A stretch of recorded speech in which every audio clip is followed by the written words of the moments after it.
Pada video sebelumnya, saya sudah membahas mengenai definisi risiko sesuai dengan ISO 31000. Kalau teman-teman belum nonton, silakan nonton di video yang ini ya, atau nanti linknya saya taruh di deskripsi video ini. Pada video tersebut, saya menjelaskan ataupun memberikan pertanyaan bagaimana cara meningkatkan opportunity atau risiko yang positif dan juga meminimalkan risiko yang negatif. Apakah teman-teman sudah dapat jawabannya? Kalau belum, jawabannya adalah dengan melakukan penilaian risiko.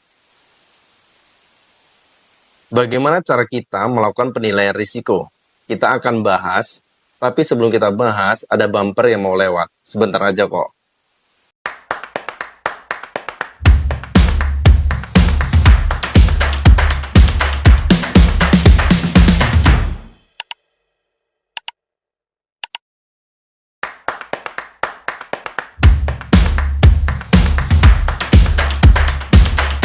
Selamat datang di Tanya Safety. Assalamualaikum warahmatullahi wabarakatuh. Semangat pagi. Halo semuanya, terima kasih sudah berkunjung di Tanya Safety. Saya Darmawan Saputra dari Tanya Safety, channel yang membahas mengenai tips, storytelling, dan juga berbagi pengalaman terkait dengan keselamatan dan kesehatan kerja. Semoga channel ini bisa memberikan wawasan dan juga memberikan keberkahan bagi kita semua. Untuk mendukung channel Tanya Safety, kalau teman-teman belum subscribe, yuk mari subscribe.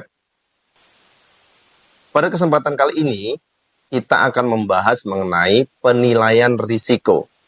Konten yang akan dibahas yaitu satu, definisi atau apa yang disebut dengan penilaian risiko. Yang kedua, identifikasi risiko. Yang ketiga, analisa risiko. Dan yang keempat, evaluasi risiko. Tidak lupa juga pada video ini saya akan memberikan contoh dari penerapan penilaian risiko. Kita akan bahas satu persatu. Apa itu penilaian risiko? Pengertian penilaian kalau kita lihat di KBBI adalah proses, cara, atau pembuatan penilaian. Atau perbuatan menilai, pemberian nilai. Jadi penilaian risiko adalah suatu proses untuk menilai risiko yang terdiri dari identifikasi risiko, analisa risiko, serta evaluasi risiko. Jadi sesuai dengan tema yang akan kita bahas pada video ini. Penilaian risiko atau risk assessment itu suatu proses manajemen risiko yang terdiri dari rangkaian proses yang diawali dengan kita melakukan identifikasi risiko, yaitu aktivitas menemukan dan mengenali risiko-risiko yang kemungkinan akan dihadapi oleh organisasi yang sesuai dengan bisnisnya ya, dan harus dikendalikan oleh organisasi atau dikelola oleh organisasi. Kemudian dilanjutkan dengan proses analisa risiko. Setelah tahu risikonya apa saja yang dapat muncul, kemudian dianalisa. Di analisa ini dilakukan pengukuran seberapa mungkin risiko itu bisa muncul dan seberapa besar dampaknya pada saat risiko itu terjadi atau exposure dari risiko tersebut. Dan pada akhir proses dari penilaian risiko adalah melakukan evaluasi risiko. Evaluasi risiko ini dari hasil analisa risiko kita akan bandingkan dengan kriteria risiko yang telah ditetapkan.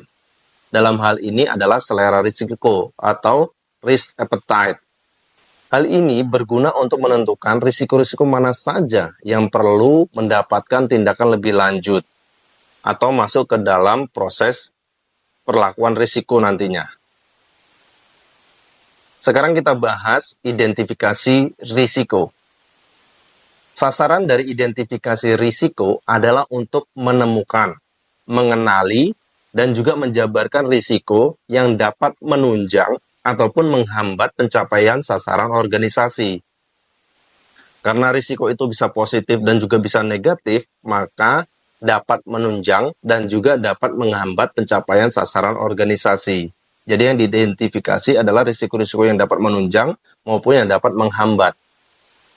Pada proses ini, kita berkenalan dengan sumber risiko, di mana area yang mungkin berdampak, kejadiannya seperti apa, termasuk kemungkinan perubahan dalam berbagai keadaan. dan penyebabnya apa saja, serta potensi besarnya risiko ataupun konsekuensinya seperti apa. Tujuan tahapan ini adalah untuk menghasilkan suatu daftar risiko yang komprehensif berdasarkan kejadian yang mungkin membuat, memperkuat, mencegah, menurunkan atau mempercepat, atau menunda pencapaian sasaran. Tadi kayak bisa juga tadi yang sesuai dengan tadi, menunjang ataupun menghambat sasaran. Hal-hal penting dalam melakukan identifikasi itu bisa berupa informasi yang relevan sesuai dengan sasaran ataupun sesuai dengan sektor bisnis organisasi. Yang kedua adalah informasi yang memadai. Memadai ini ya lengkap, baik yang terbukti pernah terjadi ataupun yang belum pernah terbukti, yang dianggap tidak mungkin terjadi. Terus yang selanjutnya, hal pentingnya adalah mutakhir. Bahwasanya informasi-informasi itu adalah informasi yang mutakhir, yang terkini, bahkan tepat waktu atau timely. Ini menjelaskan bahwasannya manajemen risiko itu sangat penting timingnya. Contoh ya, kalau ada informasi PLN akan mematikan aliran listrik besok pagi jam 8 sampai dengan sore jam 5 atau jam 17. Kalau kita dapat informasi yang malam berikutnya setelah pemadaman itu selesai, kira-kira percuma atau berfungsi informasi tersebut? Pasti akan percuma ya. Keburu ikan koinya mati tuh di dalam kolam. Itu contoh aja ya. Identifikasi sebaiknya mencakup risiko, baik itu sumber yang ada dalam kendali kita maupun sumber yang di luar kendali kita. Meskipun sumber risiko tersebut ataupun penyebabnya mungkin tidak ada bukti atau risiko yang bisa disebut halu. Penting untuk mempertimbangkan juga kemungkinan penyebabnya dan skenario terjadinya itu seperti apa, sehingga kita tahu peristiwa risikonya akan seperti apa. Kita kasih contoh sederhana dari identifikasi risiko ya. Misalnya pada saat bekerja, Pak Gopal harus sampai ke tempat kerja itu jam 8 karena ada meeting penting. Kalau nggak datang tepat waktu, maka kontraknya bisa dibatalkan. Anggap aja seperti itu. Untuk menuju ke kantor, Pak Gopal ini harus naik taksi 20 menit menuju ke stasiun. Kemudian, Pak Gopal harus naik kereta api selama 30 menit. Setelah dari kereta api, dia harus jalan kaki ataupun naik ojek ke kantor selama 10 menit. Jadi kalau dari ilustrasi tadi, estimasi perjalanan Pak Gopal menuju ke kantor itu 60 menit atau 1 jam. Nah, kita harus mengidentifikasi risiko yang bisa muncul pada saat Pak Gopal dari rumah sampai ke kantor, ataupun risiko yang bisa membuat Pak Gopal itu sampai ke kantor lebih dari jam 8, sehingga meetingnya batal dan kontraknya dibatalkan. Ataupun risiko positif yang bisa membuat Pak Gopal sampai ke kantor itu lebih cepat. Untuk melakukan identifikasi risiko, kita harus uraikan terlebih dahulu aktivitas dari Pak Gopal mulai dari rumah sampai dengan ke kantor. Kita identifikasi peristiwa apa saja yang bisa muncul. Kalau kita mengacu definisi dari risiko, bahwa risiko adalah dampak ketidakpastian terhadap sasaran. Atau pada waktu video yang sebelumnya, itu definisinya bisa dielaborasi menjadi ketidakpastian yang bisa berdampak pada sasaran. Kalau belum nonton, nanti link videonya saya taruh di deskripsi, sama dengan video yang tadi. Dari contoh Pak Gopal tadi, kita identifikasi setiap tahapan menuju kantor. Ketidakpastian apa saja yang bisa muncul? Misal, apakah Pak Gopal dapat bangun tepat waktu dan siap ketika taksinya menjemput? Yang kedua, apakah taksi akan datang tepat waktu dan sampai ke stasiun kereta api tepat pada waktunya, tidak ketinggalan oleh kereta api? Yang ketiga, apakah kereta api akan datang dan berangkat sampai tujuan tepat waktu? Yang selanjutnya, apakah Pak Gopal dapat jalan dan sampai ke tempat kerja dan tepat waktu pada saat rapatnya terjadi? Saya kasih tabel supaya teman-teman lebih mudah dalam memahaminya. Dari beberapa ketidakpastian tadi, itu ada peristiwa-peristiwa yang mungkin muncul sebagai sumber risiko. Bisa jadi alarmnya rusak, sehingga Pak Gopal tuh bangunnya terlambat. Tadi ketika taksinya datang, bisa jadi terjadi pemogokan supir-supir taksi, sehingga taksinya tidak datang.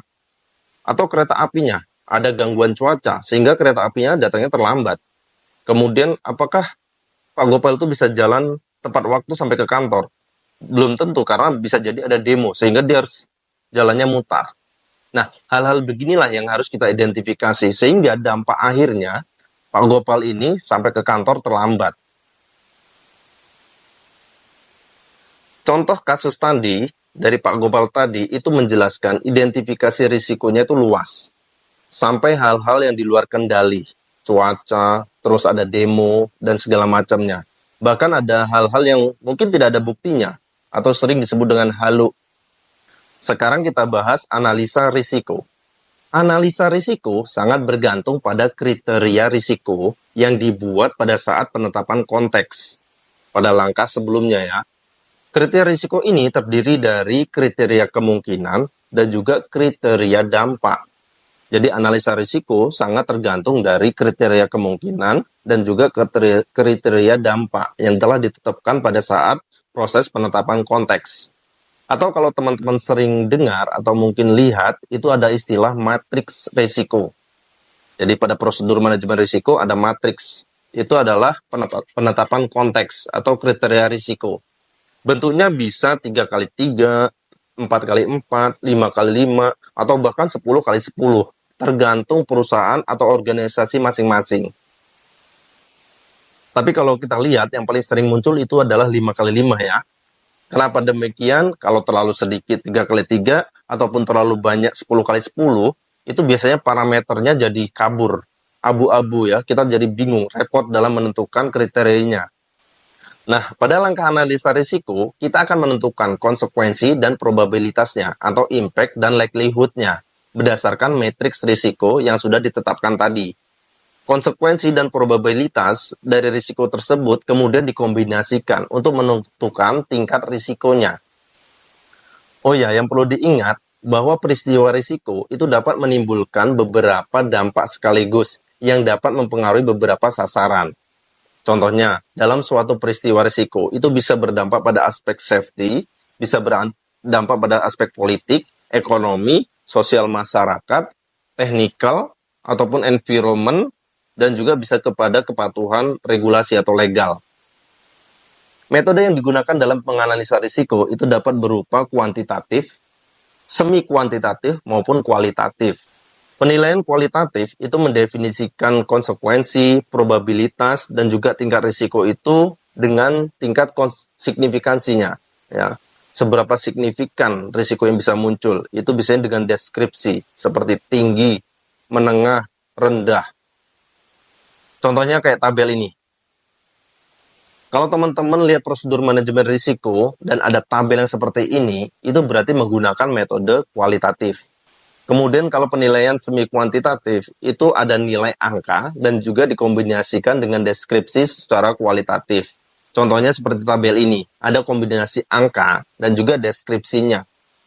Sedangkan kuantitatif itu semua dikategorikan dengan angka. Sekarang kita bahas evaluasi risiko.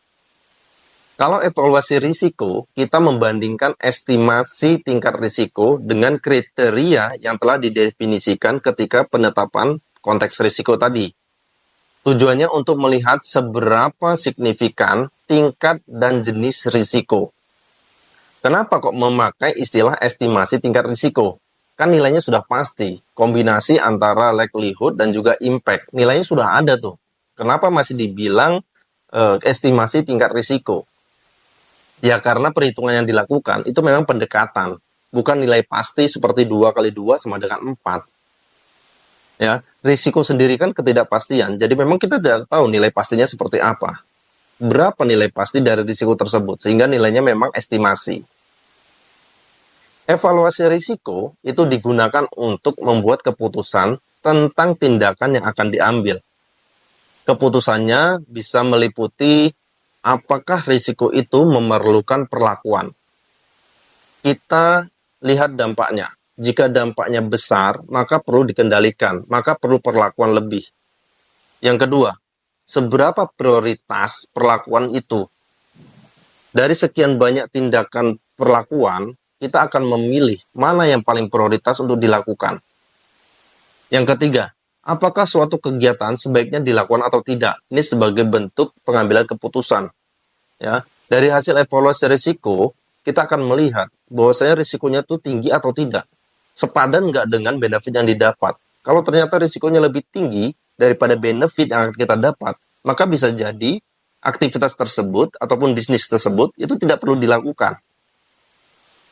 Itulah tujuan dari evaluasi risiko. Ini menjelaskan pentingnya bahwasanya evaluasi risiko ataupun evaluasi manajemen risiko itu dilakukan secara berkala untuk melihat efektivitas dari pengendalian yang kita lakukan. Kalau lama sudah nggak ditinjau, itu ternyata risiko bisa berubah dengan perubahan-perubahan yang terjadi.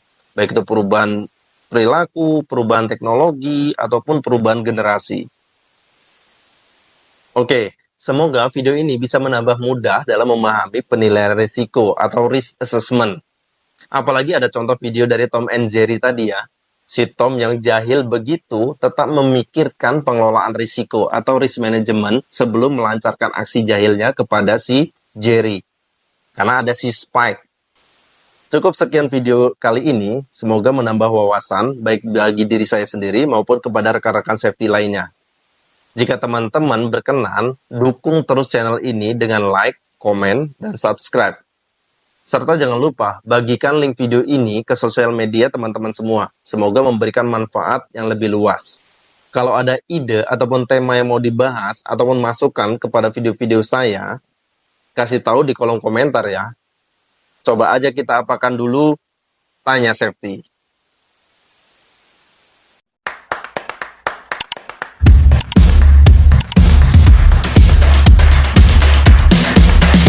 Terima kasih sudah menonton video kami di Tanya Safety.